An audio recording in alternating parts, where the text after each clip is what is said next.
Tapos nagtampo ako kay Aldous kasi ito, sinabi niya, sige, nagtampo ako sa kanya. Kasi diba sabi niya, pwede bang makahingi ng video greeting, ito, ganyan, kayo sa 20th episode. So sabi ko, sige, Saturday. Kasi off ko. So sabi niya sa akin, sige ate, after ng, shift mo, papaalala ko sa'yo. Okay. Mga 5 a.m. or 6 a.m. Hindi, wait lang. Okay. Ang sinabi na term ni Nicole, verbatim, 5:00. Who in their right mind, yung mag-iisip, sa 2 5:00, 5 a.m. or 5 p.m. na ang una lang pipiliin ay matatapos trabaho niya 5 a.m. 5 p.m. yung madalas. 9 to 5. Hindi yan yung work. Ay, katahimikan. Nicole, banat! Okay, sige, babalikan ko yung Oh no! Binabalikan ko rin right now.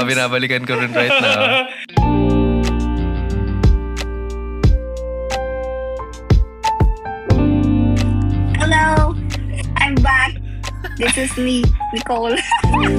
Gandang intro. Okay, introduce mo kami.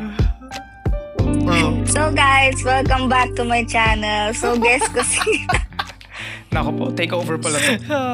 May bagong usurper, wala for na. Today. Wala na, may bagong usurper. Anyway. Yun lang? Yun intro? Nandito na ako. Sino kami? Okay na. Kasi I was interrupted kasi. Tignan mo yung boses ko. Wala nang interruption. Okay, wala nang interruption. Silence. Aldous. So guys, welcome back to my channel. So, nandito ako. Kasama si Sign, tsaka si Aldous. Hey! There we go. Gang. Okay, you know what? Never mind. Guys, goodbye na. It's been nice talking to you. Tapos na yung episode. Sa gang na yan. Tapos sa episode. What's up? Bagong format kami. Special guest. Recurring guest na ulit. Boom! Yan. Nicole, in the house. What's up? Kung namamalay nyo, chill lang. Kumakain ako habang podcast. Multitasking. Pero hello. Nicole. It's been a while. Hello. A few episodes. Kumusta ka? Hello. Okay naman ako dito sa Dubai. Kayo ba? Mukhang social yung mo ngayon dito sa US, malamig-lamig. Mainit-init. Mainit dito. Dito malamig. Ano ba, summer? Umiikot summer kasi. Ang daming bagyo dito sa Pilipinas. Yeah, malakas ulan dyan ngayon So sobrang daming bagyo dito sa Pilipinas. Pag tinitignan nyo parang forecast ng Pag-asa, mukha siyang Van Gogh painting custom. Legit? Grabe. Ano susunod na bagyo ba? Tapos, ayun din, wala din tigil yung ulan. Rainy season na, wala na. Sa mga Pilipino. Yeah, tama. Tayo'y Pilipino. Laging binabaha. True. Bye guys, I'm Chinese. Okay, Lord Drop. Pero pretty... Hello. Kung papapansin nyo, walang direksyon, right? Kasi pretty chill lang. Actually, may direksyon. Pero isa lang direksyon, selfish na direksyon. Kasi gusto ko pag-usapan lang yung at this point, by the time na ma-post to, medyo outdated na siya a bit. Tapos, parang it's been mag-iisang linggo't kalahati na after. Pero, happy ako kasi Four Spades ay bumalik. Bumalik after 5 years. Yung uli nilang song, I think, 5 years ago, nung pandemic. No, I think may bago silang song, Black and White. Para sa limited series sa, ano bang title doon? Basta parang may something sa YouTube na silang gumawa ng Black and White. Yun yung title ng song. 2 years ago. Pero other than that, bumalik sila. And hindi lang bumalik, kasama si Unique. Unique is alive! Grabe, doon ako nagulat. I mean, yun alam sa Four Spades. And wait lang, may tanong lang ako sign. Kasi ikaw yung Four of Spades, Four of Spades connoisseur. Connoisseur, okay. Si Unique, diba meron siyang isang buong album na sumikat dati. After ba nun, hindi na siya naglabas ng music? Yes, yun yung weird. Kasi naglabas siya ng album. Medyo weird yung album na yun. Parang weird lang in a sense na hindi siya pang masa kasi may mga songs doon na parang noise. Kung aware ka doon sa album, parang may mga ganong songs. Tsaka may song na like paulit-ulit na yung lyrics. Basta medyo experimental. Kasi that time I think experimental yung face niya. Kaya nga siya like bumuklod. Bumuklod? Tama ba yung word? Hindi. Ang bumuklod is sumama ata. Ano yan? Yan, hiwalay. Bumukod. Yun yung word. Yun, bumukod. Thank you. Okay, tayo. Buti meron nandito si Nicole, diba? And then may correction siya, grammar corrector. So, bumukod siya sa Four Spades. Dahil doon, I think dahil doon or kasi may behind the scenes hindi confirmed. Yung pero yung sa management MME.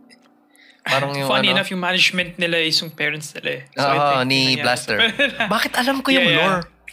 Alam mo yung lore, there we go, yeah. Hindi ko alam kung bakit alam ko. Pero yeah, medyo may weird keme-keme lang doon. Pero I think after that, nag-low-key siya. May mga one song there, pero like parang paano ba? Yeah, parang walang masyado nangyari sa kanya. Pero may siyang song last year, I think last year, 2 years ago. Pero that's it. Sino? Tapos wala na ulit siya. Sino? Si Unique. Tapos bumalik siya ulit with Four Spades. I guess naayos na nila yung relationship nila. Ewan ko, baka hindi sila nag-away as sila as grupo. Kasi napapansin ko dati, bakit alam ko din to, na parang nag-comment sila sa mga IG posts ng isa't isa every now and then. Parang ginagawa nila yon. Ay, we? Yun ang hindi ko... parang, damn. Ewan ko, baka nagpa-fabricate na ako ng memories. Hey! Baka nagbe-Berenstein, nagma-Mandela effect na yung utak ko. Ano tawag dito? Pero, okay, ito. Sign, meron akong sasabihin na baka hindi ko magustuhan. Oo. Hindi ko nagustuhan yung kanta. Oh, what? Why?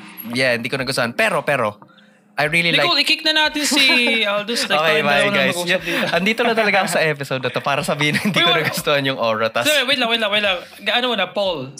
Ikaw, Nicole, gusto mo ba yung song or not? Kasi kung gano'n, maglalaban naman tayo. Okay naman. So, ikaw neutral. Yes.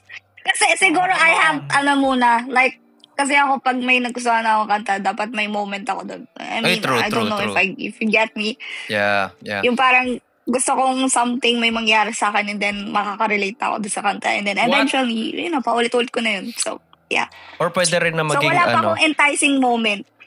Pwede rin na maging, theme song ng isang moment na not necessarily pareho yung lyrics, pareho yung tune, pero kapag yun yung pinapakinggan mo in that particular moment, parang serendipity kind of thing, na yun yung pinapakinggan mo at that time, tapos mababalikan mo siya. Kasi kahit sa mga kantang ayaw ko, kapag yun yung nagpe-play sa time na isang moment na magugustuhan ko or maglulook back ako doon, parang babalik ako sa memory na yun or sa moment na yun through that song. Kaya by proxy, magugustuhan ko rin yung kanta in a way. Parang ganun yung nangyayari sa akin. Ayun. Pero sa hindi ko talaga gusto. I mean, masyadong strong word yung hindi ko nagustuhan eh. It's not my cup of tea. Yun na lang. It's not my cup of tea, pero I really like the fact na nagsasagutan si Zild, pati si si Unique. I really like na nag-aanuhan na sila ng... Yeah, yung mga doon eh. May meta, like parang the song could stand on its own. Na parang pwede, you could interpret it as like parang about sa love, like parang always come back, mga ganun. But also, doon sa lore ng nangyari sa kanila behind the scenes, di ba? Wait, ano hindi mo nagustuhan daw? Kasi like parang... yung una ko siya napakinggan, nag-stick agad eh. What? Para sa personally, I don't know, like parang nag-stick agad yung song. Hamable agad siya sa akin. For some reason, I don't know, nag-stick agad siya. So, anong meron sa'yo na hindi kumagat? Ewan ko, kasi kapag nakikinig ako ng kanta, oh my God, I'm going to sound racist and... what's new? Hindi, what's kasi new? Every episode ito. we counter. Ito yung medyo the thing that I don't like, kind of. Pagkarinig ko, tunog Pilipino siya.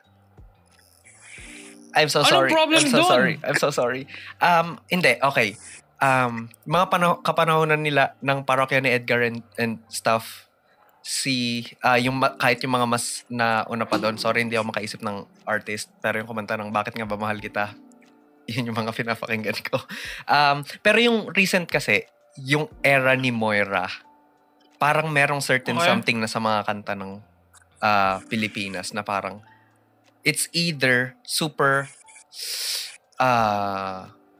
heartfelt na nafe-feel ko na parang, is this really heartfelt? Is this really sincere? Parang nagpe-press F to doubt ako, X to doubt sa mga kasi parang feeling ko yun yung ginagamit ng industriya ng musika ng Pilipinas kasi alam nilang yun yung bebenta. Kasi alam nilang yun yung mag-aano. So ako parang as someone na parang naisip ko yun na parang kahit ng mga panahon na masaya si Moira dun sa asawa niya, basta sa kasama niya, sa partner niya, yung sila pa, sobrang sakit ng mga kanta niya. So which part of her songs are actually kumbaga sincere, parang ganon. Kumbaga, kasi kapag ginagawa mo na lang yun for the sake of that, how true are you being to your art and to your audience? Parang ganon. Yun yung sorry sa mga fan ni Moira, sorry sa mga fan ng Four of Spades. I really love Four of Spades din. I mean, medyo racist talaga ako in this sense kasi ang gusto kong era ng Four of Spades ay yung Where Have You Been My Disco, pati Hey Barbara. Yun yung nagustuhan kong yun yung era first nila. silang Yeah, pero sobrang distinct ng tunog nila doon. Na parang, holy shit, ito yung pwedeng makipagsabayan sa sa nagiging passionate ako agad. Ito yung pwedeng makipagsabayan sa kapag tinrow out there mo siya sa international, parang ganon. I mean, ayun. Kasi feeling ko yun yung mga parts na mag-elevate ng music industry ng Pilipinas. Na meron kang niche sa tunog, parang ganon. Kasi para sa akin, anything na parang heartfelt or sincere, parang nagagalit na ako kasi parang feeling ko, ito na yung gamit na mask ng corporate. Corporate na to, ayoko na to. Parang yun yung nagiging yun yung nagiging thing ko. Tingin mo doon sa Come Inside My Heart, yun yung umalis na si umalis na si Aldous, umalis na si Unique. Mabayalas na ako. Okay.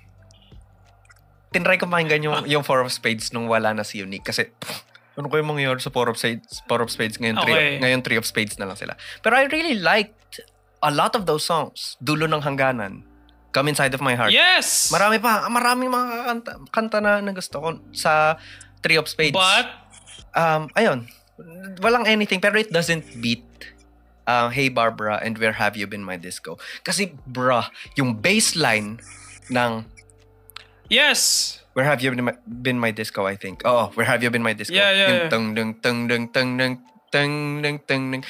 I don't play bass, pero inaaral ko siya sa acoustic guitar ko.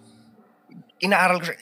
It was that catchy. Kaya ako sinasabi na parang, this is an earworm. Kumbaga, yun yung mga parang, yung hindi ko kailangan umasa sa gusto ko tong band na to. O kaya, meron akong parang memories na hina-hold on na associated dito sa band na to. Or merong ganito, ganyan. Kasi, walang tatalo sa feeling ng pag-discover ng bagong artist the first time you listen to them. Kasi yung exploration phase songs to. Ayun, parang pero let's go back kasi ano tingin mo doon kasi same sa Barbara yung tsaka sa Disco yung Mundo. So do you think like overrated yung Mundo? Or hindi? Kasi same yun, nandoon pa si Unique, yung mga first songs nila, Ilaw sa Daan yung unang song nila, I think yung pero anong tingin mo doon? Sa Mundo, kasi I think yung Mundo, para sa akin, mas yung nava-vibe mo, doon ako sa Mundo actually, weirdly enough. Pero hindi ko na-feel sa Aura. Okay. I feel like yung Mundo yung parang, in some sense, trying too hard, quote-unquote, but maybe kasi culturally, na siya, naging overexposed na tayo sa kantang yun. Kaya maybe na-feel ko din yun. Okay. Kasi by the time na na-introduce ako that time sa Mundo, like, it's playing everywhere, sa taxi, sa jeep. Yeah. Just yung laging kinakanta ng mga kaklase ko na parang yung chorus, di ba? Ano yan? Yun kasi doon ako na-introduce eh. Before there was sa ilalim ng puting ilaw, yung pagbirit doon. Buwan, yeah. Yung Mundo yung nakakarindi sa tenga. Yeah. Na tinatry ng mga tao na kantahin. I mean, you do you, pero it doesn't change the fact na parang, sinturado ka. Sorry. Oh my gosh, hot takes. Lumilipad lahat ng hot takes this episode. Sorry. Dapat pala dito. Ayun. Hindi, pero okay. yun, nanalo lang. Okay. Okay, ito yung... Ito yung opinion ko sa mundo. Doon sa kanta na mundo ng Four of Spades. Yes. Sorry, Nicole, by the way, masanay ka na sa mga tangent and segues. Medyo... Feel free to sing it kasi this is gonna take a while. Medyo, Sige lang, kakain lang ako. Pares tayo kumakain. Alos, maglabas ka na rin dyan ng snack. Wala, nasa baba eh. Ano tawag dito? Okay, yung mundo, I didn't like it that much until, number one, meron akong naging memory doon. Yun yung pinakaunang UP fair ko despite being a UP student for like 13 years. For 15 years. Oh, wow. Wait, seriously? Yeah, imagine. Hindi ka nag-UP fair? Like, sobrang mura ng ticket sa mga students, diba? Yeah, tas grade 12. Lalo na pag UP student ka. Grade 12 yung pinakauna kong ano. Nauna pa akong umattend sa'yo nun. Hindi naman ako taga-UP. Ayun, una ko siyang UP fair, tas andun Four of Spades, tapos another thing about that is narong memory na associated doon. Hindi lang yung as first UP fair ko. Hindi ko i-share yun. It's a thing with person. Yun na yung so yun. So same kayo ni Sam. Kailangan may mag-resonate na event na mangyayari dun sa song para maging maganda sa inyo yung song? Tapos, or maging memorable? Yung nafe-feel mo sa mundo, sa kanta ulit, yun din yung na-feel ko before yung UP fair moment. Na parang, when will this ever end? Na parang, paulit-ulit na siya. Pero ayun din, actually, magkakaroon ulit tayo ng tangent, guys. Iba kasi kapag sa concert nangyayari. Of course! Kasi, kapag music kasi, it's a personal experience. Pero kapag sa concert mo siya nafe-feel, bro, you're paying not for necessarily for the artist, pero the experience, not just of seeing them face to face. Pero iba kasi yung energy kapag nandun ka sa kahit malungkot yung kanta, pero nasa concert ka, ibang-iba yun kapag nagsisenti ka mag-isa. Alam mo yun? Parang ayun. Yun yung napansin ko na medyo nag-boost up ng aking Sinta Mundo sa thing. Pero again, it still doesn't beat yung pinakauna kasi I thought they were gonna sound like that for like all eternity or at least an album or two. Na yun parang yun yung na-associate ko sa kanilang identity kaso hindi. I think weirdly like di masana pero yung mga songs nila after that kasi yung Hey Barber tsaka yung Disco very distinct yung sound.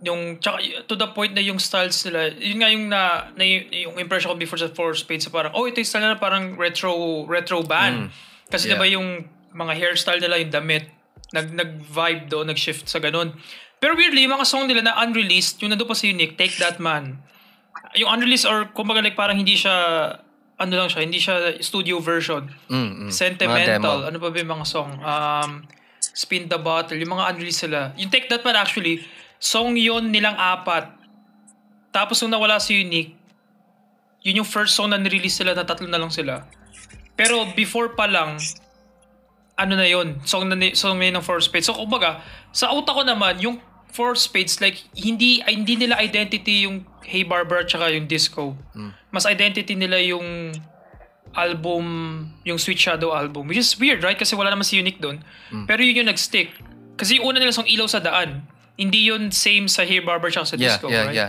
I think like napakinggan para sa akin yun so zooming out yun yung akin na parang yun yung song sa sa kanila na distinct pero lahat ng tunog nila consistent naman actually even before Unique left so basically ang nangyayari is yun yung counter argument ko basically na parang yung I song yung mga songs na like no it makes sense pero para I guess iba kasi yung angle na tinitingnan ko I get what you're saying though pero sa akin kasi parang kumbaga may preference ka dun sa era na yun pero I guess para sa akin kasi personally yung era na yun sobrang sobrang na talaga nun sobrang bilis lang kasi after that mundo na. Tapos, yun na yun. Hindi na sila bumalik dun sa era na maybe Come Inside My Heart, maybe parang pero hindi pa rin, pero hindi pa rin siya yung sobrang sobrang distinct how about yung Juliana? Ano ba yung song na Juliana? Yung My Juliana. Nagustuhan ko rin yan. I think always ka. I think yun mas dikit yun sa Hey Barbara. Yeah. Para sa akin, nagustuhan ko rin yung yung Yeah. Sweet Shadow. Tulog na si Nicole. Pero yung point, ano ba, like, I get it. Pero eto, balik tayo. Kasi like, nagets ka na yung point mo, basically, mas prefer may song sila na compared sa now. Ano yung hindi sa'yo tumama sa aura doon sa bago nilang song? Yung ano ba nila, yung ano ba, like, kasi alam mo yung meta na bumalik si Unique, so parang marketing. Kumbaga, like, nakikita mo ba yung meta nung song? Kaya nauna ba yun sa verse bago yung song mismo? Kaya parang yung impression mo parang, Kasi, siguro. Hindi mo siya gusto Yun Hindi ka okay lang. Kasi si Nicole, okay lang. Ikaw hindi mo siya gusto. So, like, nandoon ka sa other end ng spectrum, right? So, doon ako na-curious, bakit mo siya hindi nagustuhan? Hindi ko siya ewan ko. I mean, nalaman ko lang na nagsasagutan si Zild, pati si Unique, kasi dumaan siya sa newsfeed ko. Tinry ko siya pakinggan once, pero hindi ako umabot ng chorus. Damn. Ayun, kumbaga, alam mo yun, kumbaga, this is nothing against Four of Spades. This is nothing against kung ano yung parang creative direction nila or even ng management kung ano yung gusto nilang maging o kaya yung mismong industriya, although I still am not a fan of the music industry in the Philippines. Pero ayun, kumbaga hindi nila kasalanan yun. Pero as a listener din kasi, kumbaga a song has to like speak to you in a sense. O kaya kahit yung mismong vibe or groove lang ng sound na parang, uy, I think I'm going to like this. Kasi meron tayo lahat ng mga kanta na parang nagugustuhan ng lahat na parang pag pinakinggan natin, hindi ko gets yung appeal nitong kantang to. Like, bakit gusto ng maraming tao? I can't seem to understand why people like this song. Parang ganon. Most of the time sa mga pop music nangyayari yun, ganon. Ayun, parang it's just a case of that. It's just a case of that na parang it's not my cup of tea. Kaya yun din, kaya nag-retract din ako ng statement ko na sinabi ko na it's not that I don't necessarily dislike it. It's just not my cup of tea. Kasi I tried listening to it, parang ganun. I tried listening to a verse. Verse. Hindi kinaya ng, ewan ko if it's a patience thing or it's just a taste thing. Na, ayun nga, hindi ko kinaya na hintayin na, uy, ganito pala, maganda pala yung sagutan nilang dalawa sa chorus. Pero, sorry. Is it the language ng Tagalog? Mismo ko sabi mo naging quote-unquote racist ka, right? Okay. I may be racist, so but I'm not that racist. it's ano. Okay. Okay lang sa akin yung mga Tagalog. Katulad ng Dulo ng Hangganan. Gusto yung Dulo ng Hangganan. If anything, isa sa mga pinakagusto ko yung Dulo ng Hangganan. Mas gusto ko yun kaysa Juliana pati sa Come Inside of My Heart. Mas gusto ko ang Dulo ng Hangganan. Dumating ka na sa dulo ng hangganan. Yeah, it's a really good song. Yeah. Ayun. So, nag-rant ako. Okay. I guess di lang siya sa'yo. Ikaw, Nicole, anong tingin mo dun? Sa opinion ni Aldos na pwede natin siyang patalsikin. Hindi, nagigets ko naman. Nagigets ko naman kasi when you look at it, parang ganun din si Taylor Swift, di ba? Oh, fuck yeah. Balik niya. Ako kay Taylor Swift ganun. Medyo hindi ko siya, hindi man sa D-trip. Neutral to hindi trip. Nandun ako. Kasi yung mga songs siya pa, okay, look what you made me do. Like, okay, like, sobrang flat na sa song na yun. Yeah. Like, I'm sorry. Yun yung personal opinion ko kay Taylor Swift. Sa songs niya, hindi sa ugali niya. Parang nung siya, nung naging nung teenager siya, sobrang popping. Like, oh, yes. Teardrops on My Guitar, Picture to Burn, 15. Yan, sobrang OG niyan. Pero nung napunta na siya mga Red, or kaya, Look What You Made Me Do. Yung Reputation era niya. Okay. Yeah, I was like, parang hindi ganun ka. Pero, yung mga recent album niya, like yung sa All Too Well, yun, feeling ko parang siya yung, yeah. Yun, siya yung kasi ganito yung interpretation ko. Syempre, lumalaki rin naman si Taylor and then like, hindi naman siya pwede mag-stick into something na sa teenager years pa rin niya. Pero it speaks, how her album speaks to me is parang ina-express niya yung pinagdadaanan niya or napagdaanan niya even before. So, feeling ko, nagpro-progress naman yung album. And siguro same lang din sa opinion din ni Aldous na siguro yung Four of Spades hindi rin sila nag-stick masyado sa kung ano yung napasimulan nila or whatsoever. Pero kasi sa akin, music is a constant change din kasi when it comes to songwriting, kasi ako personally, nag-write ako ng songs, pero hindi wala naman akong, hindi ko pa siya na-release or di ko niya siya ni-release or something. Pero, you've come to the right place, Songwriter din si Aldo, so just pero sobrang hirap kasi naranasan ko yung parang 10 pages ng bond paper, kinrumpled ko kasi nga I can't get the right, ano yun, so, parang, I guess, emotions kasi yung nasa likod ng mga kanta. Kagaya nung example ni Aldous kanina, si Moira. Parang, mapapaisip ka ba if nararanasan mo ba talaga to ngayon? Or like, genuine ba talaga tong ginagawa mo? Or is it for something? One thing na pwede kong ma-share sa inyo, si Lainey, yung band. Actually, naging salvation ko yung banda na yan. And after nung mga issues nila na pedophile daw si ganito. Yeah. So, parang nasira yung reputation nila. And then, pag naririnig ng mga ibang tao na, uy, gusto mo si Lainey? Oh my God. So, ano ka? Pedophile, ano ka? Ganun din. Apologies or something. Like, no. I mean, alam niyo yun, it doesn't define the person kasi. Ako kasi parang, yung kanta kasi na ginagawa mo, it speaks to someone's heart na imimend yung nararamdaman nila eh. So ako, relate din ako doon sa concert thing. Yung mas iba na kasi sa concert. Alam mo ba, umayaw ako ng concert ni Lainey nung nandito sila. Kasi it's so super overwhelming. Tapos makikita mo, as in, tagos at tagos talaga. It's just, parang iba nga yung sentimental mo pag ikaw lang mag-isa.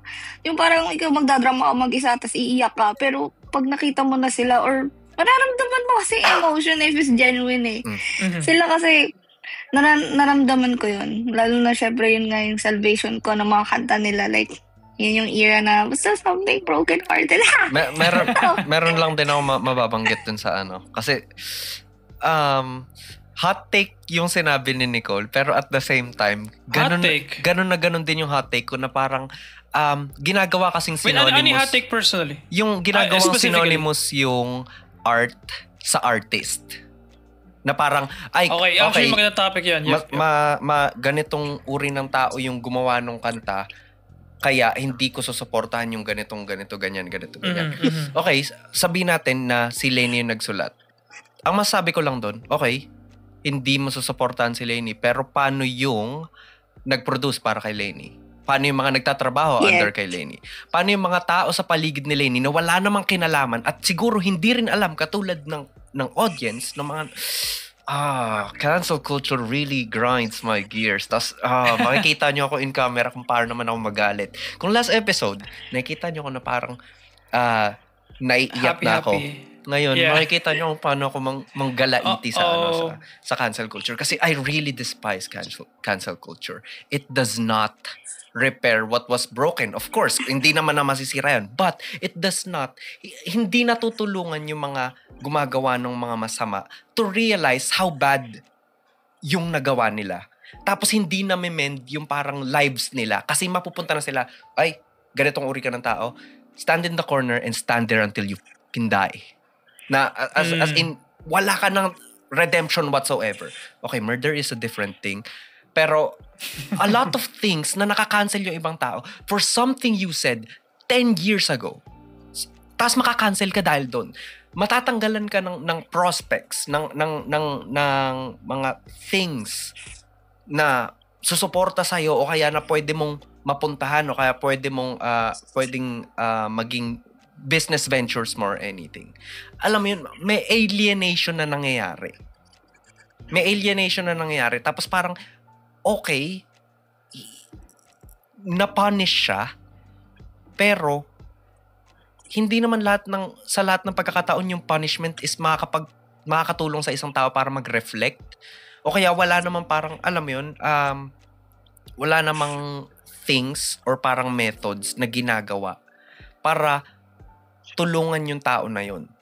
Tapos parang yung mismong sentence lang na yun, parang medyo medyo charged na yung sentence na yun na, bakit mo tutulungan? Nakagawa nga na mali.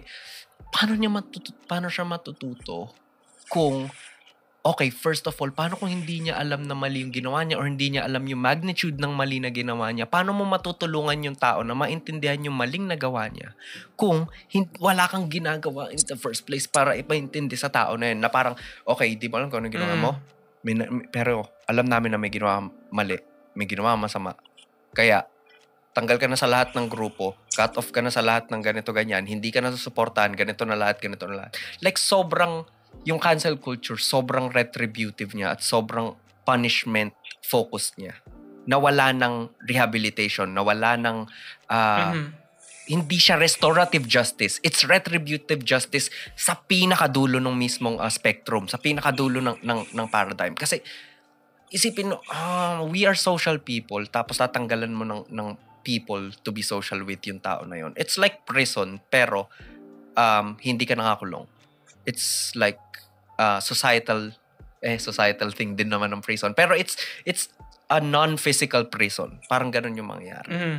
Pero okay, prison, pero sa tingin nyo, lahat ba ng mga nakukulong natututo? Sa lahat ba ng actually, buti pa yung presinto, buti pa yung kulungan.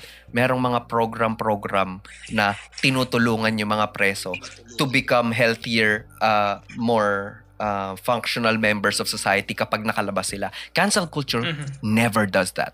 So imagine kung gaano kalala yung ginagawa ng cancel culture kasi sobrang hindi siya moderated.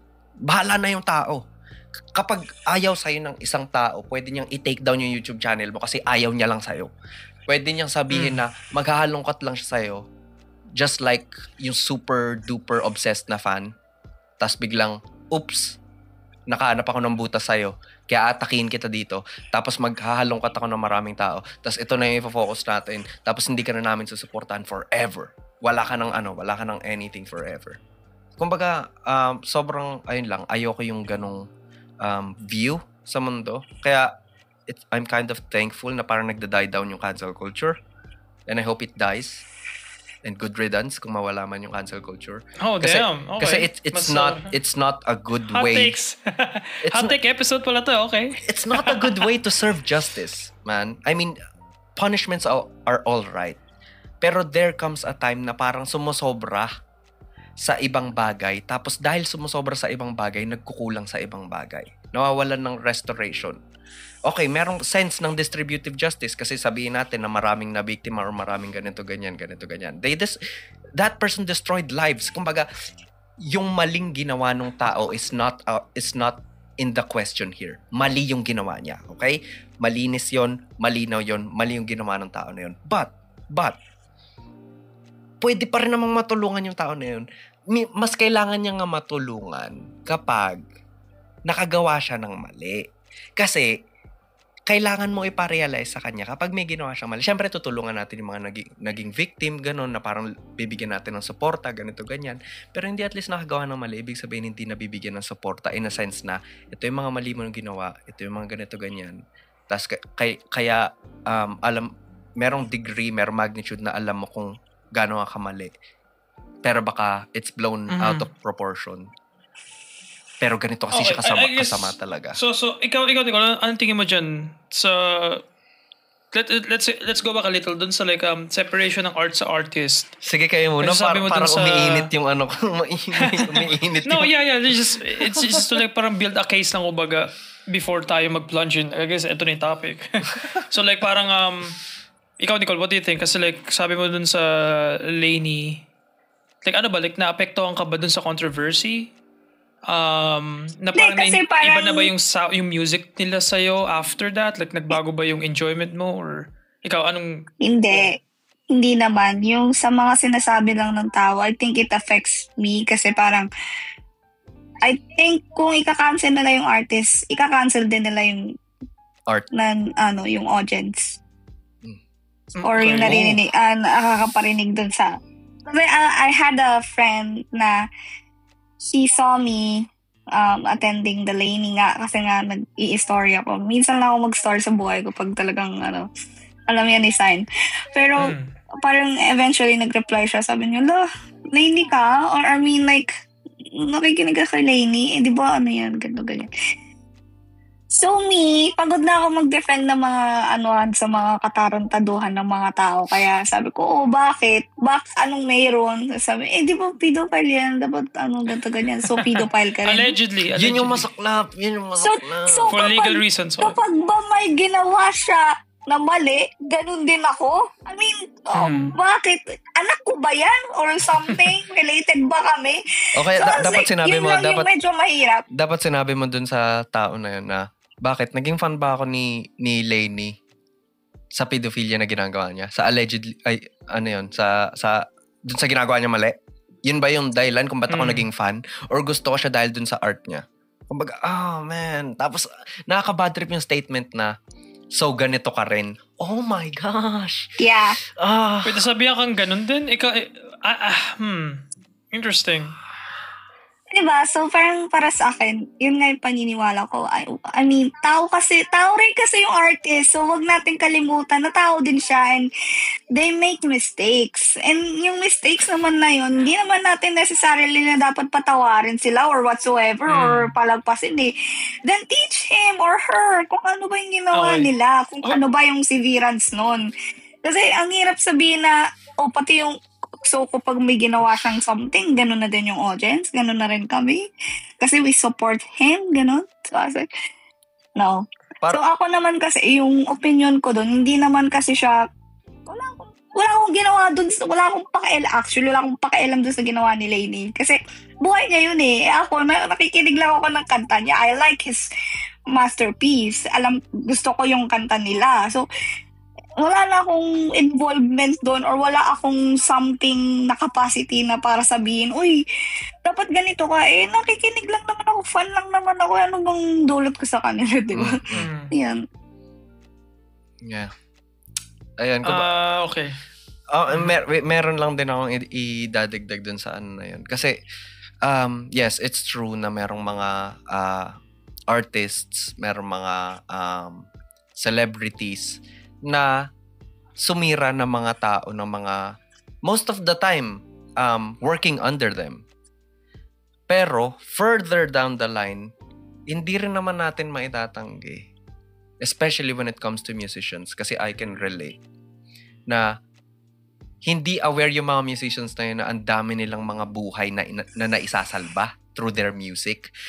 Kahit tanggalin na sila, but the fact na they were the ones who put that art out, na hindi ko naman minahal itong artist na to dahil sa artist na to. Minahal ko siya dahil dun sa art na ginawa niya. Hindi ko magugustuhan yung artist na to kung hindi ko nagustuhan yung kanta niya in the first place. I love the art, not necessarily the artist. I support the art, not necessarily the artist. Tapos, ayun, tama si Nicole eh. Oo, gumagawa sila ng mga mali, pero sobrang gasgas na kasi nung term na yun na mali is mali. Oo, mali is mali. Pero, bakit kailangan mo rin i-condemn kapag yung mga nakikinig, yung mga fans, yung mga nag-stay na fans na parang, anong magagawa nyo if this song saved my life? It's just that yung nasa second line nung title nung kanta is yung pangalan or yung stage name ng tao na yun. This song saved my life. Hindi ako namatay dahil dito sa kantang to. Tapos ngayon na kinokondemn yung artist na to. Bakit pati ako damay? Ba't parang mali ko rin na sinusuportahan ko yung artist na yon? O kaya sinusuportahan ko yung art na yon, or minahal ko yung art na yon kasi this song saved my life, this playlist saved my life, this album saved my life. Kumbaga alam mo yun, ang daming tao na gusto lang manira ng ng buhay. Ang daming mga, okay, yung sinabi ko na yun na maraming tao na gusto manira ng buhay. Kahit yung mga celebrities, merong mga celebrities na gusto din manira ng buhay. Hindi ko itatanggi yun. Pero marami din na wala sa spotlight na gusto rin manira ng buhay. Yun yung proliferators ng cancel culture. In my opinion. In my honest opinion. Yun lang naman yung sasabihin ko. Okay. I guess may dalawang conversation going on kasi like parang yung sa'yo mas nainis ka dun sa like ineffectiveness / retributive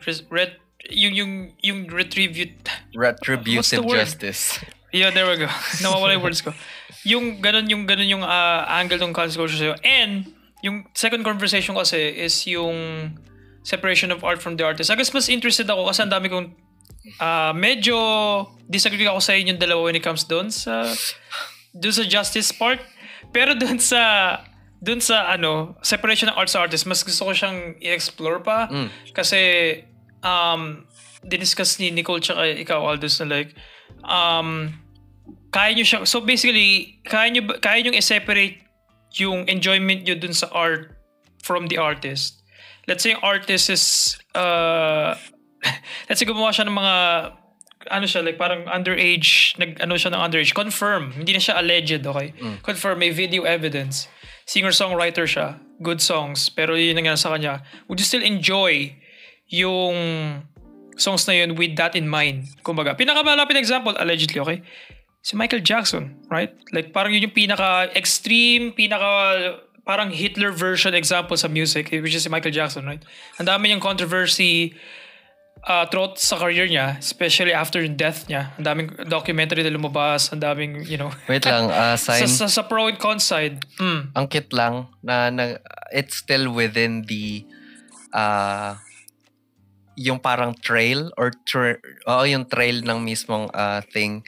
Kasi nauna, Four of Spades sa'yo, tapos Lainey kay Nicole.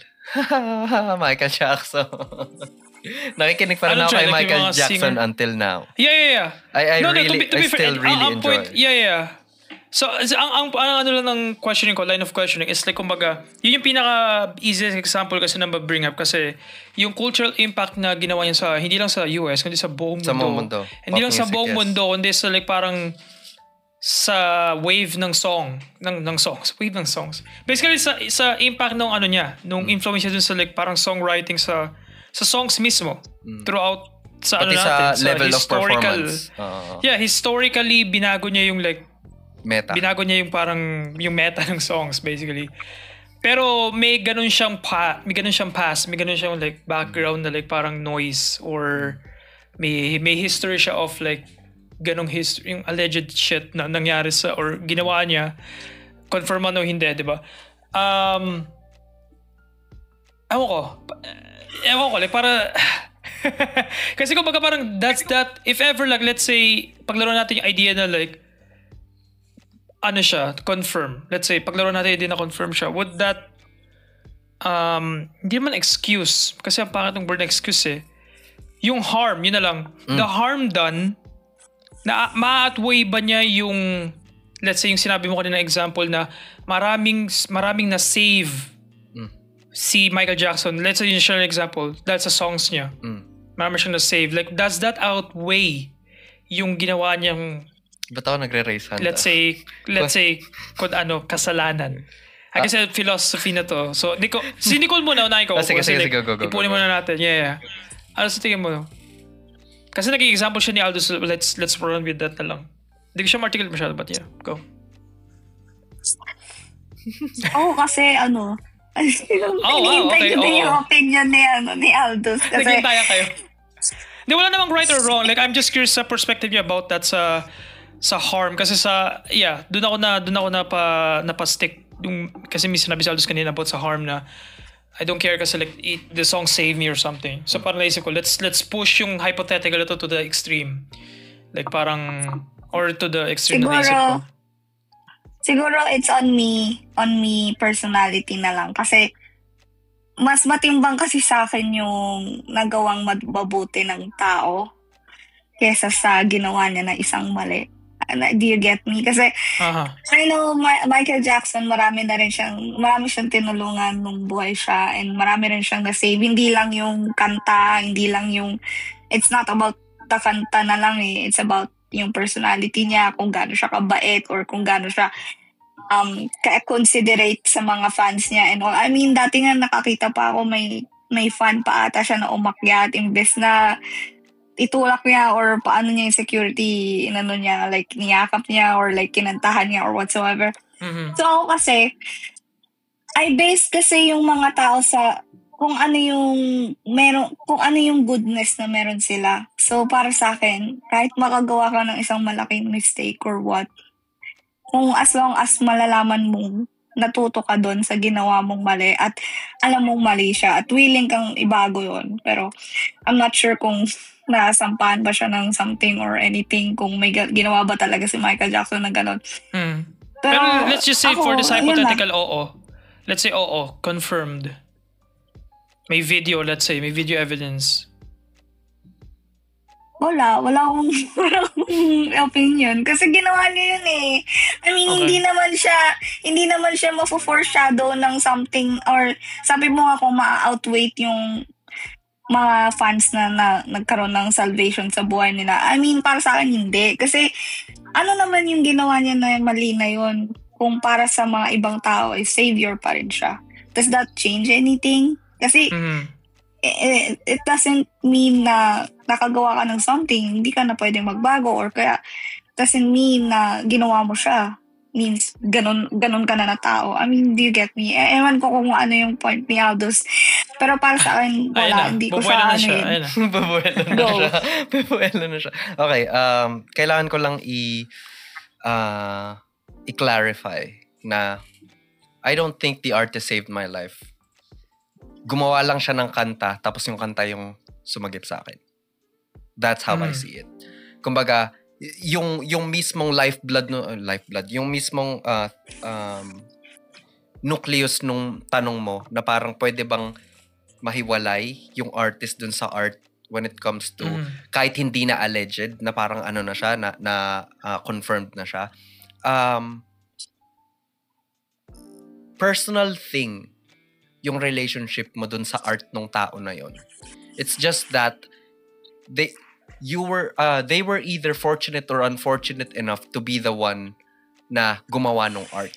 Pero as an audience, iba yung relationship ko sa art mo as creator ng art mo na ako na audience nun. Magkakahiwalay na entity ang artist, pati yung audience. So pwede mong magustuhan yung art without necessarily supporting the artist. Na parang, okay, alam kong, yung sinabi kasi ni Nicole, yun yung parang tingin niya dun sa artist. Ayoko mag-focus dun sa artist. Na parang, totoo din yung sinabi ni Nicole na parang, buhay niya yan eh. Pakialam ko sa buhay niya, hindi ko naman kontrolado yung buhay niya.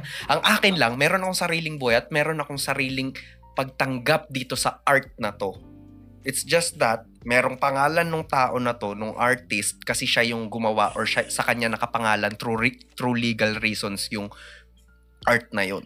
Pero hindi lang naman siya yung gumawa. Ayun nga, hindi lang siya yung nag-put ng hands in it. Na parang hiwalay para sa akin, hiwalay na entity ng yung artist sa art. Kasi isipin nyo, ang dami, especially when it comes to fine arts. Kapag hindi sinabi ng isang artist yung ibig sabihin nung art na ginawa niya, walang words doon. Ibang-iba ang magiging interpretation mo dun sa gawa niya.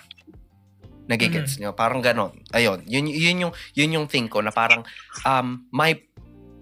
I believe na yung relationship ko with the art na hindi ako yung gumawa is a different connection sa kung ano man yung tingin ko sa artist at kung ano yung relationship ng artist dun sa art niya. Kumbaga, ayun. It's a personal thing. Merong part na parang nasa akin na nagiging conduit yung art na yon. Na parang this song saved my life. Kumbaga, ito ako, tapos there is yung song. Tapos yung song ngayon yung naging conduit para mangyari na I want to live another day. I feel sobrang down in the dumps ko tapos biglang napasaya ako ng kanta na to. Alam mo yun yung parang relationship for me. Yun yung tingin ko dun sa ano na yun. Na parang kapag gumawa ng masama yung isang artist or isang ganito ganyan. Kasi ito lang yun eh. Dagdag din sa sinabi ni Nicole. Tao rin sila. And hindi at least meron silang spotlight, ibig sabihin role model na din sila. Oo, meron silang some kind of responsibility to be a role model. Pero hindi yun yung mismong thing nila eh. Ang thing nila is gumawa ng art. Kumita sa art para dun sa record label. Para dun sa mga higher ups nila when it comes to their business. Para sa company or whatever. Yun yung purpose nila dun. As an artist or as a personal thing nila, gusto nila ng creative expression, ng ganito, ganyan. As an artist, yun yung thing nila. Hindi nila primarily fino-focus at hindi nila primary focus ang pagiging role model. Kung gusto mo ng role model, muntik na tayo makancel.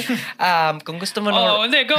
Sige. Hindi, kung gusto mo ng role model... Kung gusto mo ng role model... Pumunta ka dun sa mga nagbibigay ng platform, sa mga pwedeng maging role model. At first and foremost, na gusto nilang maging sila, maging gampanin nila or responsibility nila is maging good example. Hindi ginugusto ng artist na maging good example sa mga tao. Gusto nila maging good artist. Capish? Yun yung gustong yun yung gusto ng mga artists. They want to express and they want to leave a mark. Pero that doesn't mean na gusto nilang maging role model kasi gusto rin nila ng buhay. Kaya kawawa rin yung mga artists na parang, alam mo yun, especially mga K-pop na parang sobrang strict ng lahat. Pero ayun. Kumbaga, kontrolado na yung buhay nila kasi kailangan sobrang ingat na ng public image ng isang tao kasi ganito ka-vicious yung mga audience. Ayun, kumbaga, I'm going, wala na akong prospect. Bye-bye yung mga prospect ko, yung mga, hindi pa ako nagre-release sa Spotify, tapos, wala na akong fans kagad. Sorry. Pero yun, lagi niyong isipin na... teka lang, Sign, ikaw ba? Oo nga, kami tinatanong mo. Take mo doon. Kami just absorbing. Actually, agree ako kasi ako, funny enough, hindi ako attached sa bandmates, sa band people. Sa songs lang nila ako. Growing up, ganoon na talaga ako before. Kumbaga like parang yung Parokya, Eraserheads, mga ganoon na bands like super nag-influence sa like, you know, sa taste ko sa music. Hindi ako aware sa mga band names nila. Hindi ako aware kung sino sila. Gusto ko lang songs. That's it. So kapag may controversy, pretty chill ako. Meron palang drama, parang ganoon. Meron palang nangyari behind the scenes. Anyway, like may kinig pa rin ako. Kasi like hindi, in the first place, hindi naman talaga ako attached sa tao na gumawa ng kanta eh. Na-immerse, parang na-enhance lang ito pala yung meaning ng song, ganun. For example, 4 Spades, like, yung hindi dahil 4 sila, dahil naging 4 Spades, hindi yung lore. Ang lore nun is, yung kapatid yata, si Blaster yata, I think siya, sila, nagpa-practice lang sila tapos, kailangan nila magsulat ng songs, yung kung anong kakatid na setlist. Yung kapatid niya, magician. Yung nakakatandang kapatid, magician. I think magic. So binigyan sila ng baraha. Tapos nung hinukot niya yung card sa kasi naghahanap siya ng papel, wala daw siya masulatan. Ang lumabas na cards, yung 4 Spades. So yun yung lore. Yun yung lore. Okay. Hindi dahil 4 sila, kundi yun yung card na sinulatan nila ng setlist. Tapos parang I guess naging symbolic na ito yung origin ng natin. Nakaka-enhance yun ng parang ng lore nila sa mata ko. Pero hindi para sa kanya, enhance lang yun, it doesn't break kung may mangyari man drama, which is may nangyari drama sa kanila. Again, alleged. May mga, I think lahat si Zil tsaka si Blaster may mga drama na about sa, couples shit. Merong thing, yung kay Blaster. But yun pero yun lang pinaka-alam ko, hindi ako masyado nag-delve day, but alam ko may mga ganun sila. To the point na may nakita ko sa Twitter na like, post na like, wag i-celebrate yung pagbabalik nung 4 Spades kasi may mga daw sila, may mga drama, may mga alleged na allegations allegedly. So bakit daw susuporta daw, ba't daw masaya tayo na babalik sila, dapat nga hindi daw. Kami may mga ganung perspective which I personally medyo disagree. Medyo disagree ako doon. So agree ako sa inyo doon In a sense like parang, so ang sagot yung dalawa is kaya yung ma-separate yung art sa artist. I guess ako din. ganun lang din. Kaya ko siya separate kasi hindi, katulad ng example ni Aldo sa, I think medyo agree ako sa example na sa painting or sa art, sa, if iniwan mo lang siya mag-isa, tinanggal mo lahat ng konteksto, and in-interpret mo lang as your own yung kung ano yung pumapasok sa'yo, either be a song or a painting, or kahit anumang form of art yan, magiging sa'yo na yun. Naniniwala kasi ako sa death of the author, yung ganong very strongly sa ganong perspective. Hindi lang siya sa novel or sa movies or sa TV shows. Kumbaga parang kapag nilabas mo na yung art out there, pag naggawa ka ng art, piece of art, and nirelease mo siya for public consumption, wala na sa'yo yung art na yun. Like, nasa tao na yun. Nasa perspective ng tao yun to shape and mold it and to interpret it as, kung anong trip nila, kung anong angle yung gusto nilang kunin doon. You could sway yung audience mo to interpret it in a way na ganito, ganun. Pero dapat tanggapin ng any artist. I guess songwriter si Nicole, right? Or at least nag-double tayo lahat sa art la. Ganun yung magiging natin, expectation at the end of the day. Huwag tayo mag-expect na like parang may control tayo sa art natin. Kasi like parang the moment nilabas natin siya, even kaya may critics in the first place, right? Pag ang paka naman ng drawing mo, ang ganda ng drawing mo That's it.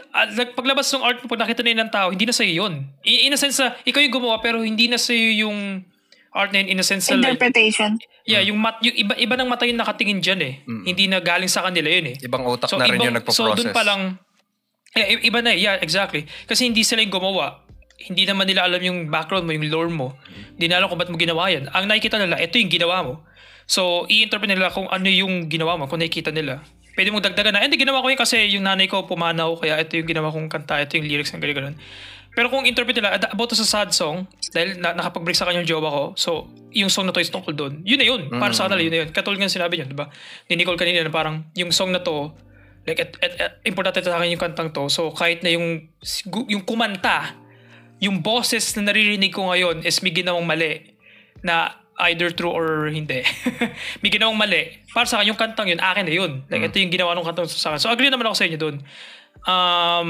Wala naman masyado parang disagreement. I guess dun lang tayo sa cancel culture kami. Pero I guess, ewan ko, maybe topic for another day, question mark? I don't know kung gusto ni Nicole pag-usapan yun.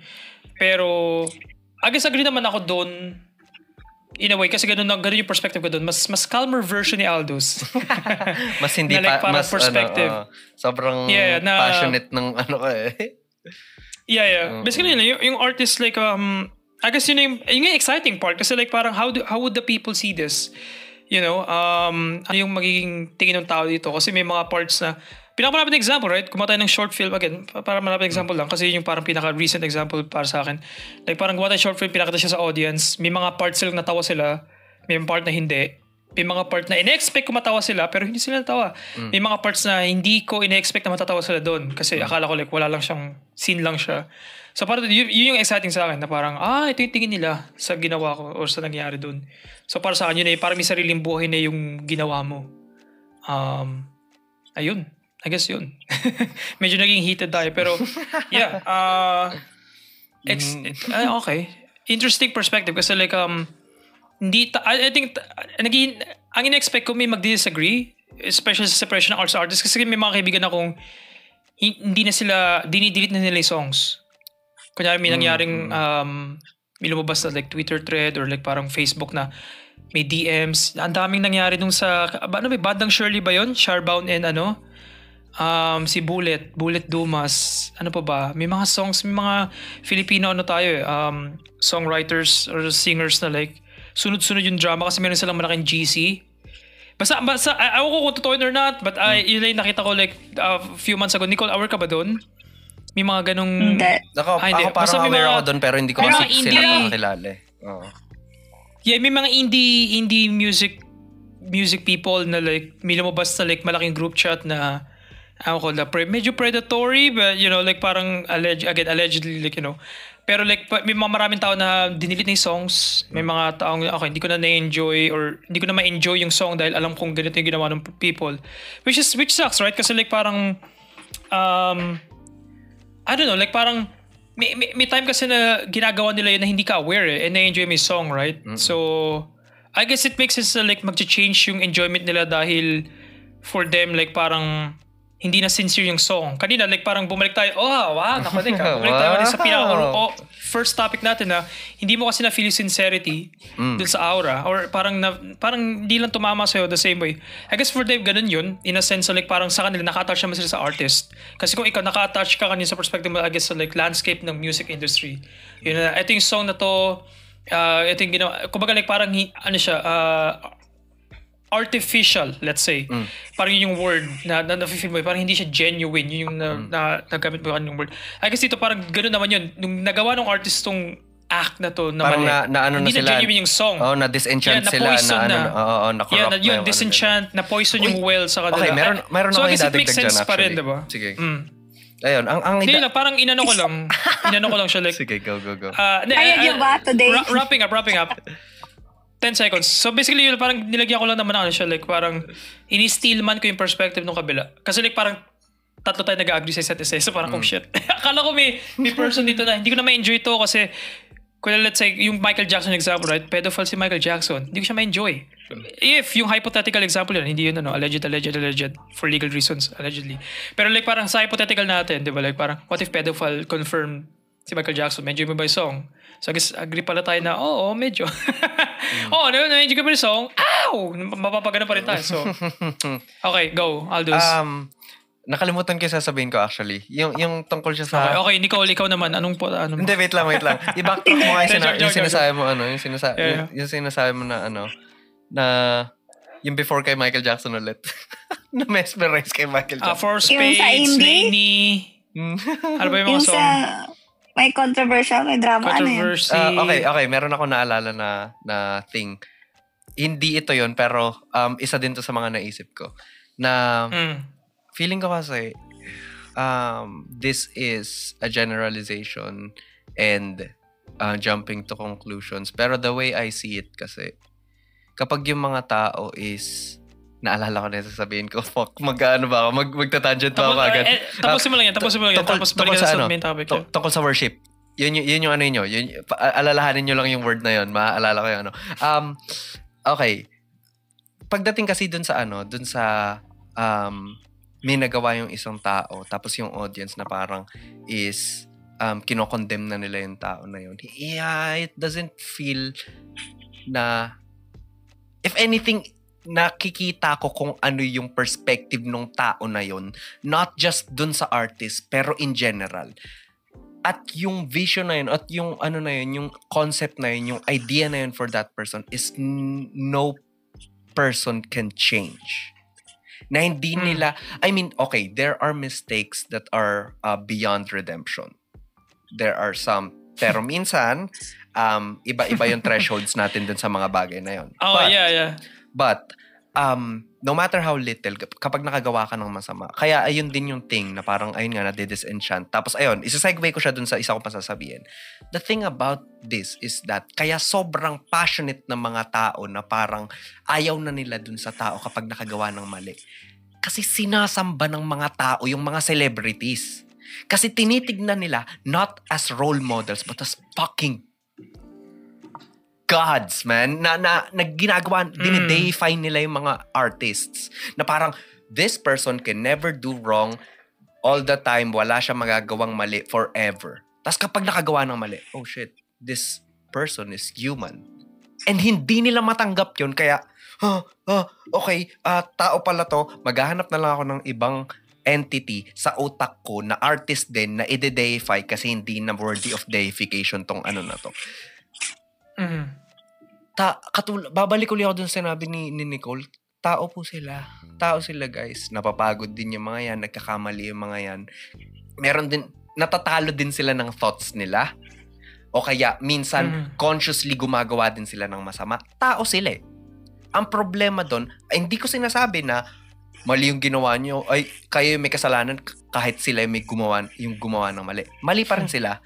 Pero ang gusto ko lang sabihin is, may mali din naman sa side ng audience na wag nyo kasi sambahin, wag nyo kasi i-deify, wag nyo kasi gawing Diyos yung mga celebrities. Kasi, kaya rin kasi na-deify yung mga celebrities. Yung degrees of separation yun, hindi nyo kasi kilala yung tao.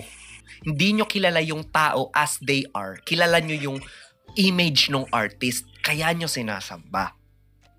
Yun yung thing. Pero what if hindi mo sambahin? Like, let's say, ano ka lang, casual enjoyer. Ayun nga. Tapos parang nalaman mong pedophile si Michael Jackson. Ew!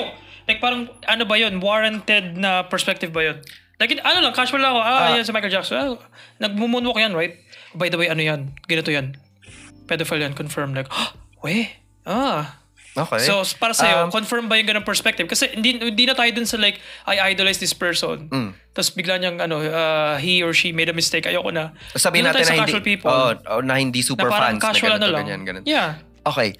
So, you think like ano ba yun? Warranted or yung perspective ba yun na okay lang sa'yo? Yung sinasabi mo kasi na, hindi ko siya, to be clear, hindi ko siya sinasabi na parang pangbuuan.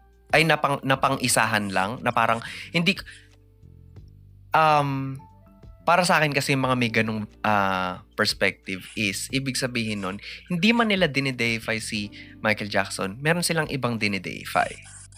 Kaya kapag nalaman nila na ganito, may dinideify pa rin sila sa tingin mo dun? Oo, na ibang tao, na ibang artist or na ibang anything na parang okay, kapag sinabi nila na parang titigil na nila lahat ng uri ng tangkilik nila kay Michael Jackson or kay Lainey or kung kanino man, kay Skastakli kasi cheater si Skastakli. Kung ganun man yung gagawin nila, parang ibig sabihin nun, sabihin natin hindi sila fan ng kahit sino dun sa tatlong yun.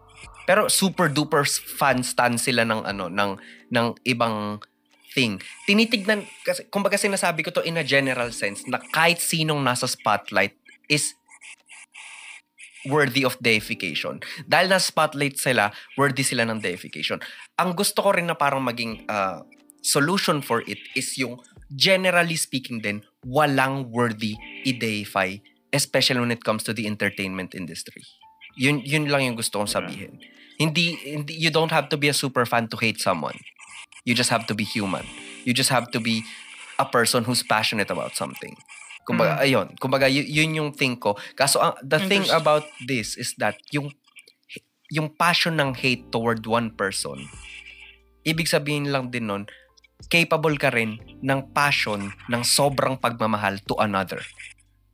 Kapag capable kang kaya mong gawin na parang, I super love this person, I would die for this person, I would die for Riley. I would die for this person, I would kill for this person. Kapag nafe-feel mo yung ganun, ibig sabihin nun, you can hate another person with the same intensity. Kahit ibang tao yun. Yun yung gusto kong sabihin. Na parang, yung super, yung mas malala pang passion sa pinapakita ko ngayon, guys. Yun yung gusto kong sabihin. Na, Ikaw, Nico, what do you think? May gano'n ka bang perspective? Like, meron ka bang, let's say idols, kasi deified is something different para sa akin sa definition ko. Like, meron ka bang idol na like, idol. Meron ka bang iniidolo ngayon na parang kahit sino, singer or artist na like, the moment malaman mo may mali, matuturn off ka na. Meron ka bang ganun na Kahit sino, kahit hindi songwriter or singer. Siguro yung Korean actor, Kim Soo Hyun, di ba? Kung alam niyo man sino yun. Hindi ako masyadong mga K-person.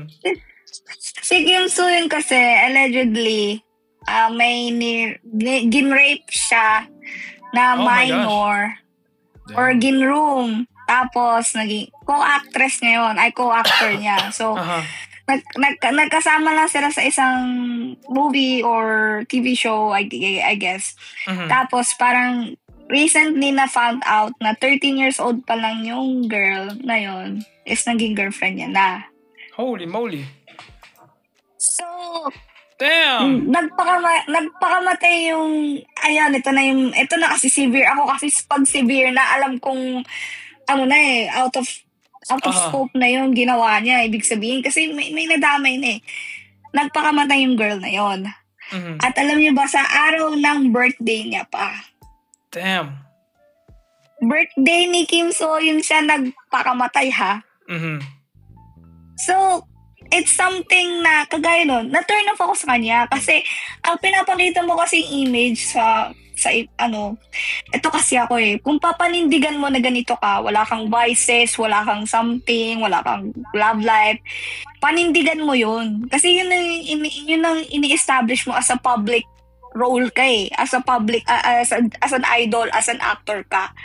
Tapos biglang makikita ng mga tao, ganito ka pala, naninigarilyo ka pala, nagda-drugs ka pa, nag-sexualize ka pa ng babae. So, nandun nagiging valid yung cancel culture. Alam niyo kung bakit? Kasi pinapakita mo dito sa imagination or sa ng tao na to, sa media, is ganito kang tao. Tapos at the end of the day, ganito ka pala talaga. May ginawa ka pala talagang hindi naman. Meron akong tanong. Para sa akin kasi kung ikaw, gusto mo lang low-key ka na tao, low-key ka na artist, edi huwag kang gumawa ng something na ikakapahamak mo or huwag kang mag-i-establish ng fake na persona mo sa ng media, sa TV. Kung hindi mo siya kayang panindigan. Kasi at the end of the day, magbabackfire. Katulad nun, nag-backfire sa kanya. Pinasuhan siya. So, kung hindi nyo nakikita, sobrang drastic nung nangyari doon sa Koreano na yun, sa actor na yun. Kasi lahat ng endorsement, lahat, strip down, lahat, nawala sa kanya. Kasi, totoo may mga evidence na, gin-rape niya, sinexualize niya, gin-roam niya.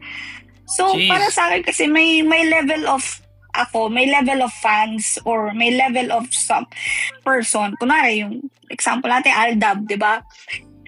Ako, naging Aldab fan ako, honestly. Pero hindi naman ako umabot sa point na may sasabihin ko may anak sila, may ganito, bumibili si ating ng laruan, ganito, ganyan, para sa tagong anak, the hidden children, Okay, idolization pa ba yun? Idolization pa ba yun? Hindi na.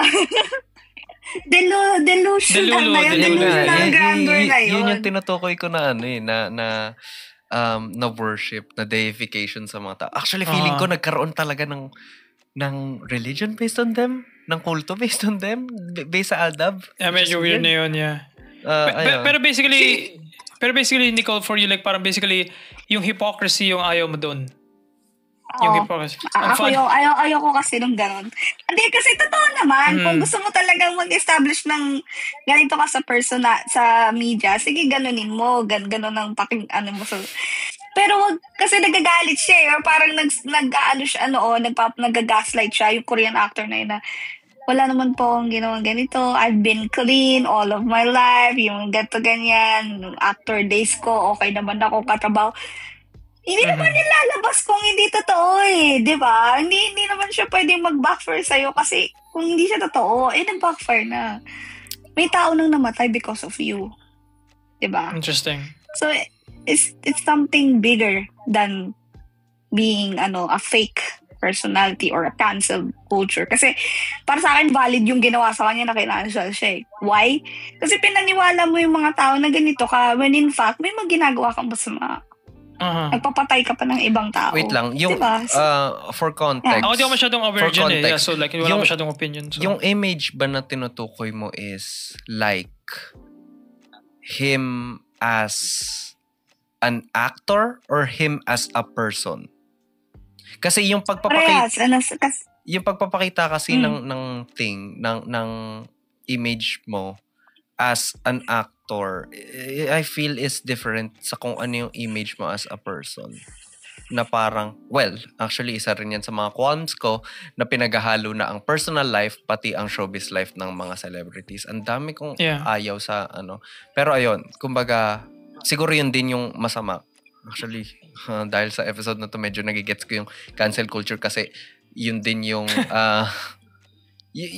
it's a series of it's a comedy of errors. It's a series of bad events going after another.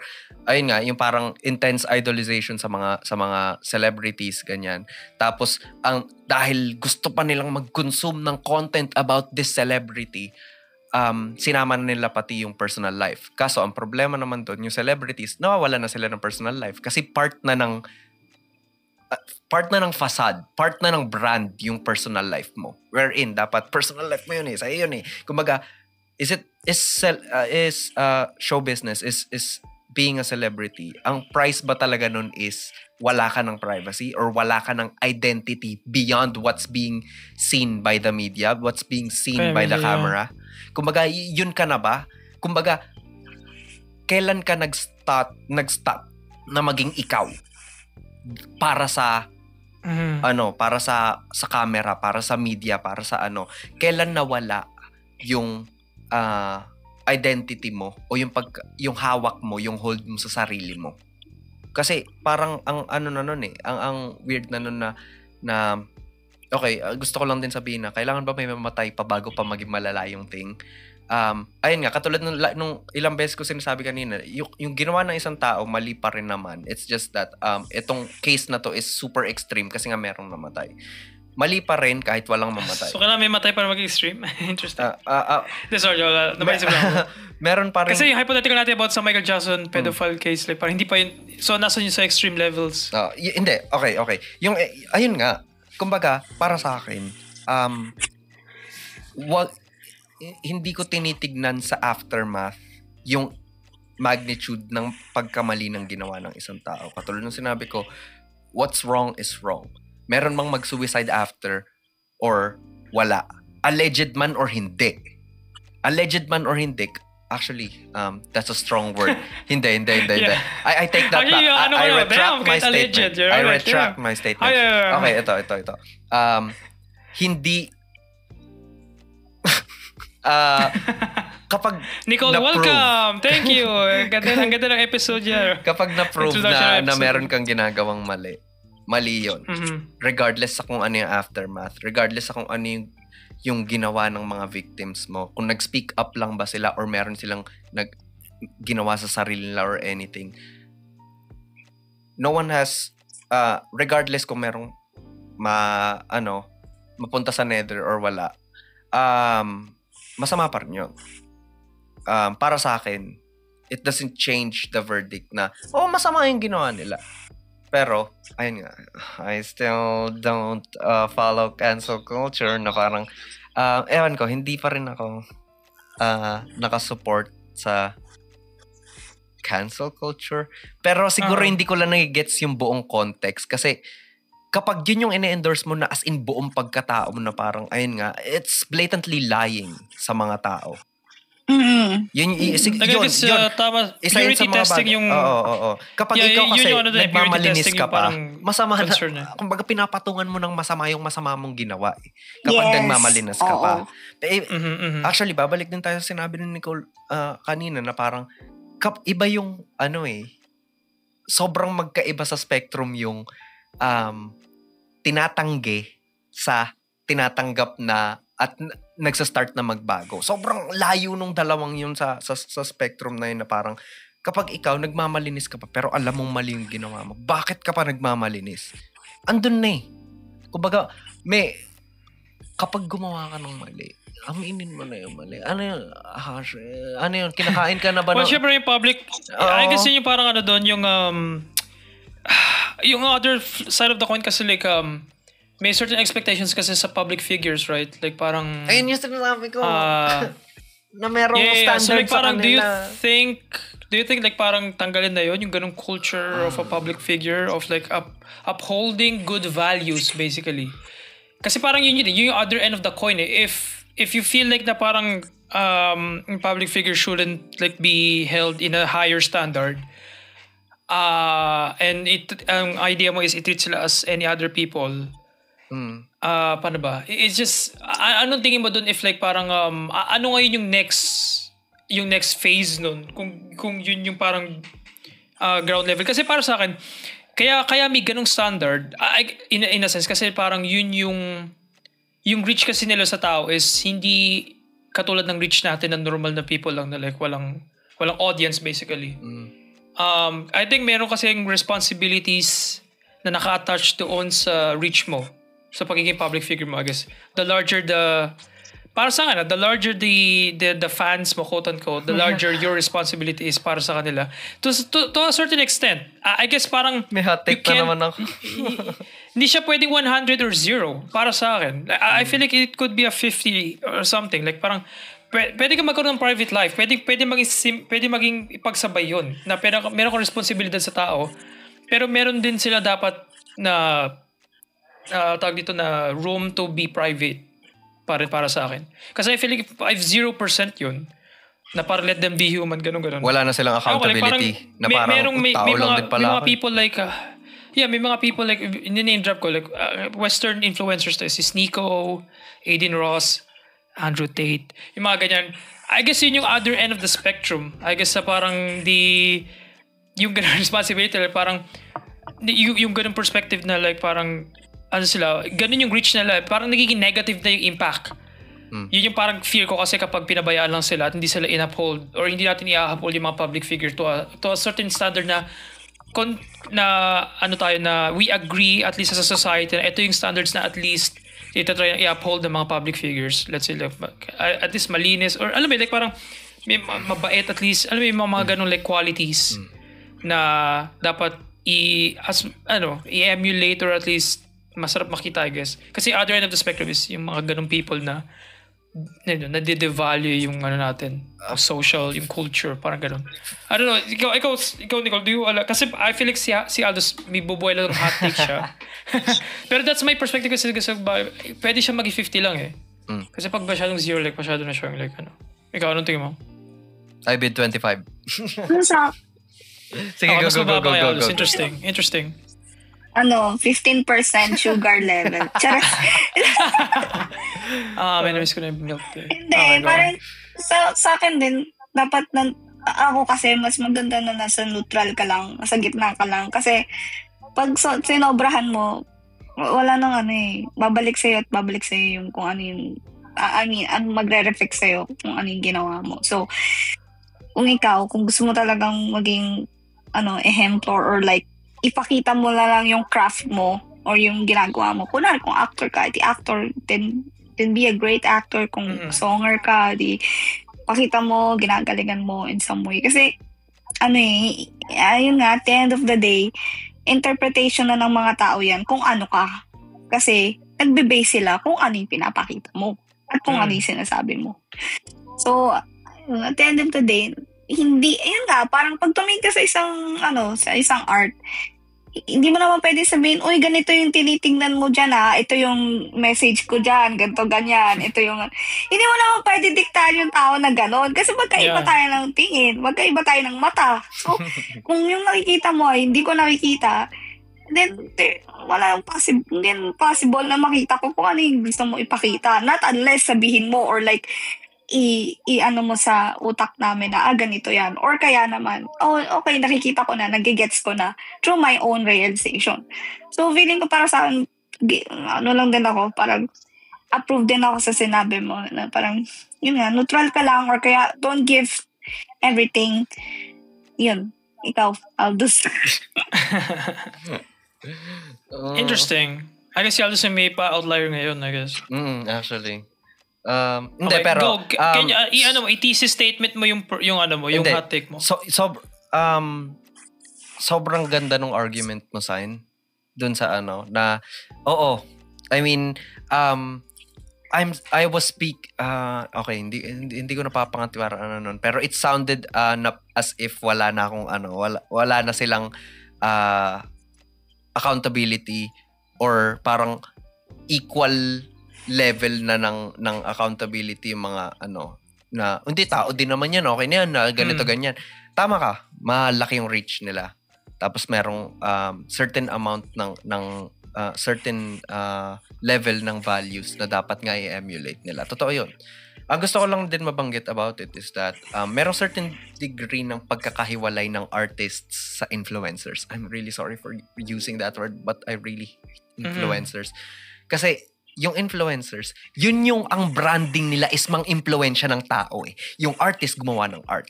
Yung art mapupunta sa audience. Yung influencer, ang whole thing nila is mang-impluwensya ng tingin or ng viewpoints ng mga tao.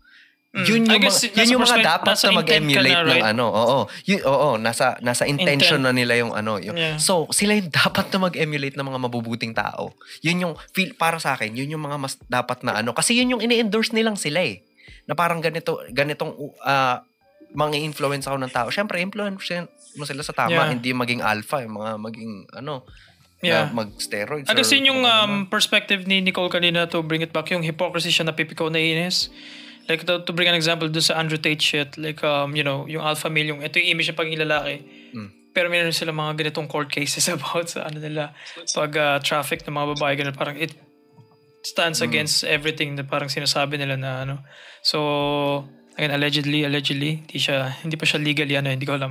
Pero just to be legally safe. Pero yun, like, I agree in a sense, like, I guess nandun kasi kanina para sa, tayo sa songwriters, mga writers, right? Na necessarily naging famous for their art and nagiging, nagiging baggage nila yung, let's say, yung influence. Pero I guess, kapag influencers ang usapan, I guess that's a different, like, na siya. That's a different topic na I feel like mas mag-agree sa'yo ako na if intention mo mag-influencer, basically to influence people kung anong gusto nila, to vote. Di ba yun yung mga point ng influencer, especially sa mga era ng botohan. Kaya maraming influencers na binabayaran. Maraming influencers na biglang lumalabas out of the blue. Kasi like parang yun yung goal nila, yun yung trabaho nila, mag-influensya ng boto. Okay, extreme level na yun. But ang point ko, influencers basically sa lifestyle or sa product na ginagamit nila. Yeah. I feel like yun doon na mas mataas na standard dapat na kung anong nakikita namin publicly sa influencer, dapat yun din yung ginagawang private area. Dapat nagmamatch. Yeah. Kasi if hindi, nagkakaroon ng agree ako kay yung hypocrisy na nangyari na nagkakaroon na ng para dito like yung hindi na siya nagsisync. Kaya mahirap ka na paniwalaan kasi hindi naman totoo yung ginagawa mo, yung sinasabi mo kasi iba yung ginagawa mo, right? Yeah. Yeah. Damn. Interesting topic. Very chill lang kanina. Again, I guess ito na yung routine ng midlife crisis, right? Like, yun yung goal. Hindi naman goal ko, but going in, parang gusto ko lang walang masyadong baggage going in, right? Walang masyadong topic na like, ba't ang daming baggage going out? Kasi diba, behind the scene, Nicole, before tayo nag-record, tinanong ka namin kung ano gusto mong pag-usapan, mga ganun. Kasi parang chill, parang hindi naman mabibigat na topics, right? Kasi ang original topic lang, ang sinabi ko kanina before we record, just like, parang, gusto ko lang pag-usapan Four Spades kasi like, bumalik. Fan ako ng Four Spades. That's it. Yun lang. And yun naging tapos, tapos, hindi ko in-expect na pupunta tayo sa ganitong like, parang dark forest na wala na akong nakikitang liwanag. yung unang setting natin, yung album art pa nung Aura. Yung Aura, right? Nasa Taiwan sila nun actually. Like, napaka open field, open space. Tapos padilim na padilim. Wait, kagubatan na. Dumidilim na. Nasa gubat na tayo. Hindi ko lang tingin mo, nasa gubat tayo ngayon. Madilim. Nakakatakot na. Pumunta tayo sa mga area na hindi ko ina-expect. Anong tingin mo, Nicole? Welcome back. Ang ganda kasi nga, ayun nga, tinanong ko kayo kung anong topic and then, ayun nga, I shared nga na I'm going through something sa buhay ko. So, I couldn't comprehend completely or di ako masyadong, pero, well, yeah. Sabi ko, na lang, pag-usapan natin Four of Spades or kaya yung mga OPM artists or yung mga trends or whatsoever. And then, boom, okay. Like, ang ganda, ang galing, nagka-click lahat and yun lang. So, I'm super happy na nakabalik ako kasi yun nga, gusto ko kayong makausap. Not because of the podcast itself, pero yung, wala lang, parang gusto ko kayong makabanding and like catch up with things around us. Ito yung catch up mo na like parang very topic agad eh. Very minute. Wala man lang kamustahan sa personal life. Agad. Ano tingin mo sa... Nag-start siya sa...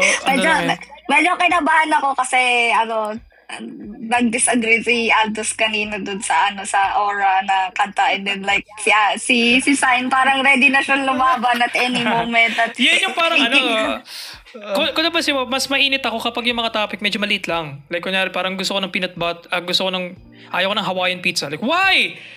Mas pero pag serious topic na parang okay, mag-iingat ako. Sign like, parang nagiging thing na natin yung parang meron tayong mini or semi-debate na nangyayari. Sa mga which I enjoy. I really enjoy. Kasi parang naisip ko at one point. Din ako Naisip ko at one point, ewan ko Nicole if like I agree ka dito or not. hindi lang, kasi ko yung first guest naisip ko, or, na other than Javas, naisip ko na what if, may episode na like parang may debate episode, like may prep. Like, meron na topic in mind. May topic in mind na, right? Tapos like parang going in sa podcast, let's say like, magkakaroon ng mediator or some shit, right? Kahit hindi mediator, pero naisip ko lang out of the top of my head, like, as in prep debate. Naisip ko lang, interesting. Hindi siya, okay lang na hindi siya like, formal debate na kailangan may may binabasa. Hindi naman ganun. Pero basically, dapat may research behind or may parang interesado lang ako sa ganung format. Gusto ko sana sabihin, pero yung mga topic hindi mabibigat. Di ba naisip ko na, what if kaya? What if lang? Pag ginanahan or pag may oras, no? Pero, I'm good. Debate? Pali niyo ako. Gusto, ikaw, as in debate? Gusto mo makapag-debate? Sign. Okay, there we go. Valedictorian to. So, okay, na-intimidate sa inyong dalawang ngayon. Minarating ako sa school, Minarating ako like academically. No, thank you. Like, na-open up ko lang what if lang. Pero like kung game ka, maybe we can set something up, diba? And a topic na medyo maganda sana kung mainit-init or on balitaktakan. Pag on demand, hindi on demand basta mainit-init, yun yung word. Pag medyo recent na like pinangyaring something na medyo contentious. Maybe masarap siyang Ayun na, atong ang. Pero interesting lang siya na format, I guess. Kasi nagiging impromptu. Hindi may impromptu debate. Pero na-enjoy ko yung ganito. Kami dalawa ni Aldous, like parang maganda yung different perspectives, I guess. Kasi sa I agree. I agree. Yes. Parang gano'n. Yeah. Wow. I agree. Fuck. No. Mag-disagree ka. No, disagree. Yeah, I agree. What a way to end. Final words. Meron pa bang final words? Consumato West. Nicole. Si Aldous. Ba't ako? Si Aldous muna and then ikaw. Sige, in order. Sige. Final words. Like, kahit lang. Like, baka may thoughts ka pa like, kailangan mo lang i-wrap up or some shit. Ayun. Hindi na po ako galit. Okay. Final hot take. Hindi. Wala nang hot take. If anything, kayari. Pineapple on pizza. Yes or no? Wala ba itong love life si actually. Aldous mo? Kailangan ata may comforter. Galit na galit. Actually, I find myself being more passionate sa pakikipag-usap kapag when it comes akala to mo sasabihin niya. Akala mo din. Yung utak namin ni Nicole, nag-sync. Like, parang, what the fuck? Kasi yung sentence mo kasi, ang mas passionate ako kapag... Kasi si Nicole, yeah. Kasi yung topic ni Nicole, wala ka ba love life? Hindi, mas passionate kasi ako sa pag-usapan kaysa sa tasmi. So, akala namin, okay. So, na-imagine ko tuloy si Aldous. I-reveal na siya. Hindi, na-imagine ko si Aldous nakahiga sila dalawa sa partner niya tapos nakikipag-debate na. Hindi. I think dapat talaga cancel culture should stop Kasi it's not conducive to like parang growth ng mga people na kinakancel. Tapos, nag-scroll na lang yung partner niya. Yun yung mas passionate siya. Wala, na-imagine ko lang yung gano'n. Sorry, Aldous, I'm so sorry. Sorry. Sobrang solid sa anong clip nun. Kaso bawal yung maging clip. Ayun. Ano ulit? Final words. Sorry. Kinatok ko namin. Wala yung train of thought. Passionate kang makapag-discuss with people. Yeah, yun yung huling sentence mo. Pero, ayun. Sobrang solid nung episode kasi maraming naparealize si Nicole pati si Sign din sa akin. Tapos, magsisimmer pa siya sa akin. Tapos, ayun din, mag-iiba din yung parang viewpoints ko sa mga bagay. Tapos ayun, passionate ako magsalita pero hindi ako galit sa kahit kanino sa kanila. Please, wag niyo saving galit ako. Ayun. No, yung understand actually, feeling ko Sign above anyone. Feeling ko ikaw yung makakaintindi kasi sobrang passionate mo rin sa debate. I mean, sobrang love mo yung debating. Kaya alam mo na for worse. kaya alam kong hindi Kaya, kasi naisip ko kasi na baka meron tayo mga audience na sinasabi nila na, sobrang galit naman na itong tao na to. Tapos parang nalulungkot tao na. Ano lang siya, may pinanggagalingan ko. Pati, yun yung meme, di ba? May pinaglalaban. Actually, I just have a point to prove. Pero kung mali yung point na gusto kong i-prove, open pa rin naman ako na makipag-usap. Actually, the thing about debating is it's not just about being persuasive. It's having an open mind para maka-adapt ka dun sa current na setting ng ng usapan ng current Tas ayun, hindi ako galit, guys. I'm passionate. I have a point to prove. Guys. Am I? Legit? Mabait ba? Sign! Sagutin mo, sign! Yes! Parang bigla nag-question yung kabaitan mo. Hindi. It's... Idedebate ba natin? Mabait ka ba?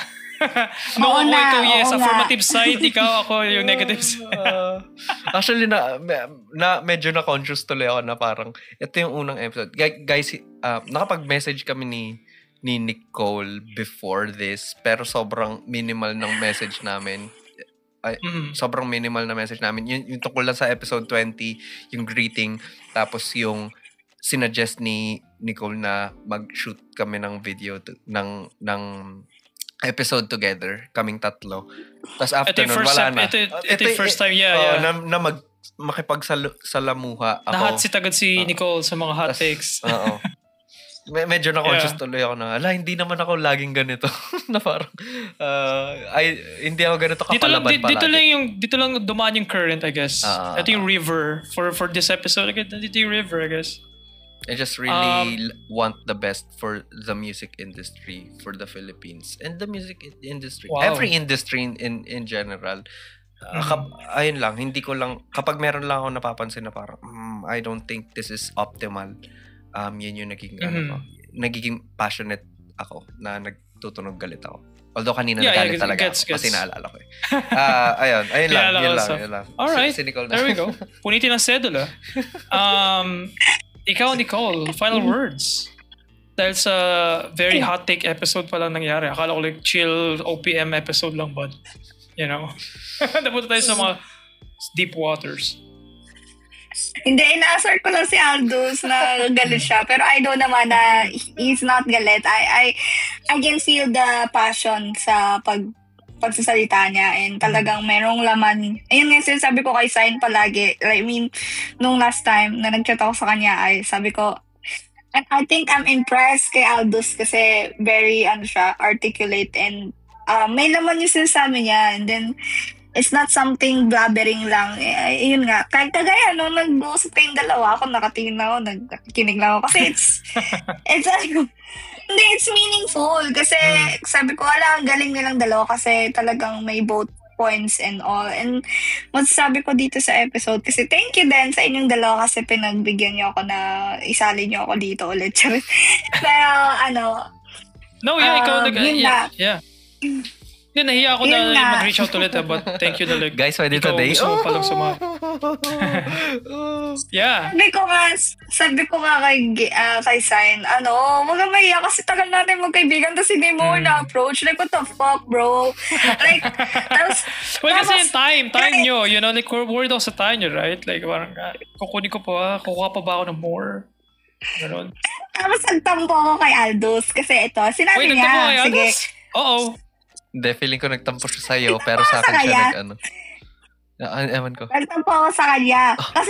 Kasi diba sabi niya, pwede bang makahingi ng video greeting, ito, ganyan, kayo sa 20th episode. So sabi ko, sige, Saturday. Kasi off ko. So sabi niya sa akin, sige ate, after ng, shift mo, papaalala ko sa'yo. Okay, mga 5 a.m. or 6 a.m. Hindi. Wait lang. Okay. Meron na naman ako napansin kaya kailangan ko tong kailangan ko to i-clarify.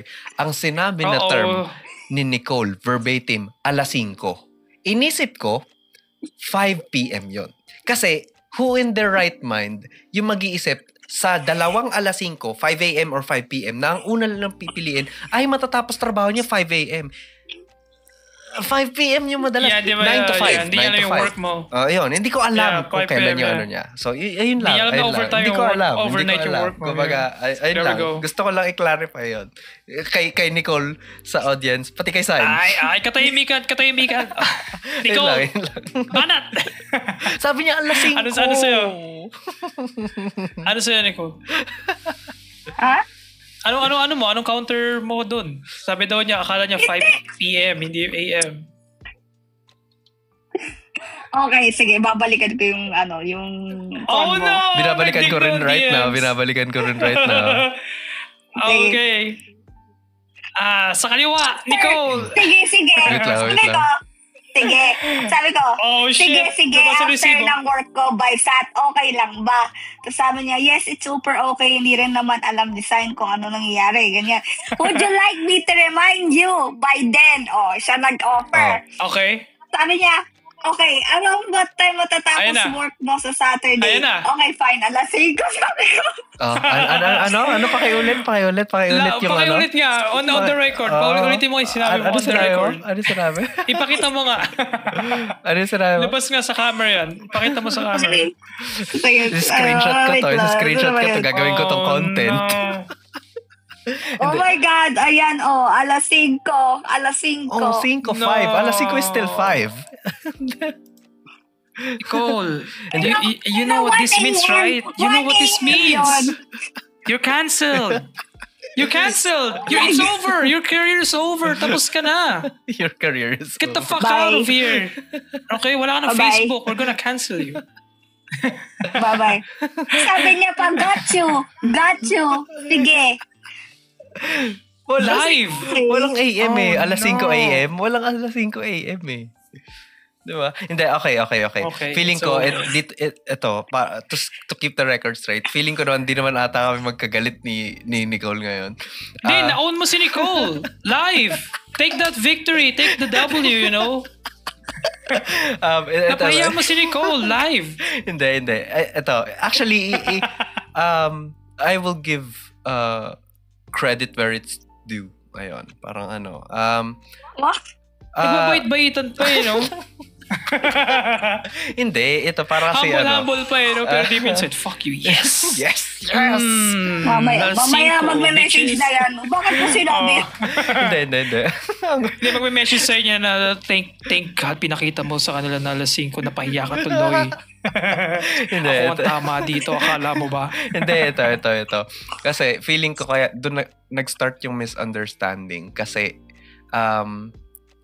feeling ko nasabi ko to sa ibang episode na hindi kasi ako nakakatulog kaagad. If anything, umaga na ako nakakatulog. So, by the time na kinontact, na nag-reply si Nicole sa akin dun sa video greeting for Midnight Crisis for episode 20, madaling araw na kasi nun.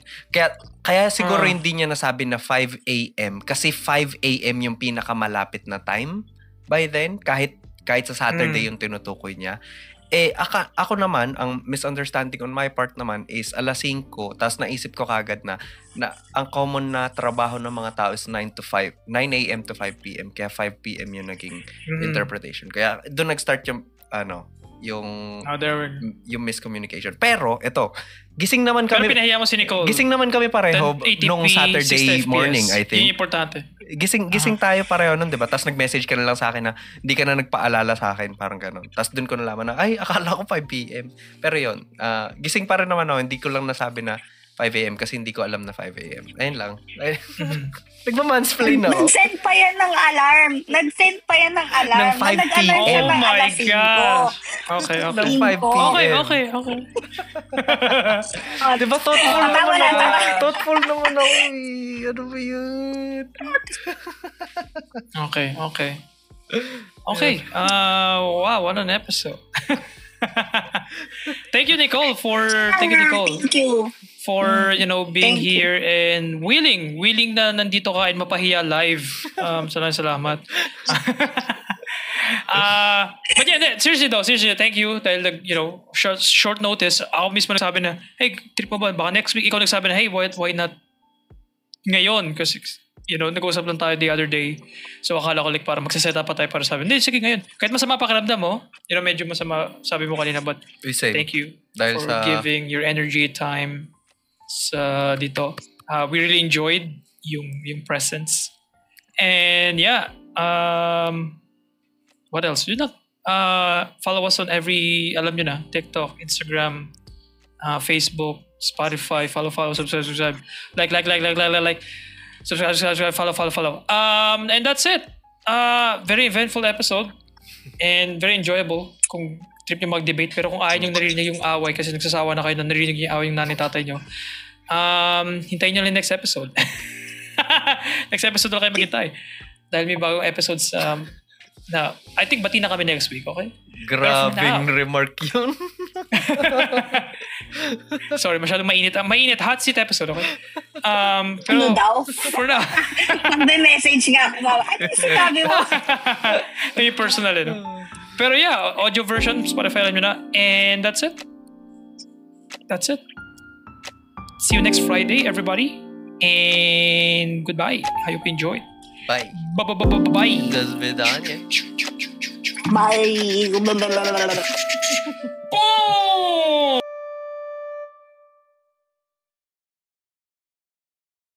Thank you for watching and or listening to this episode of the Midnight Crisis Podcast.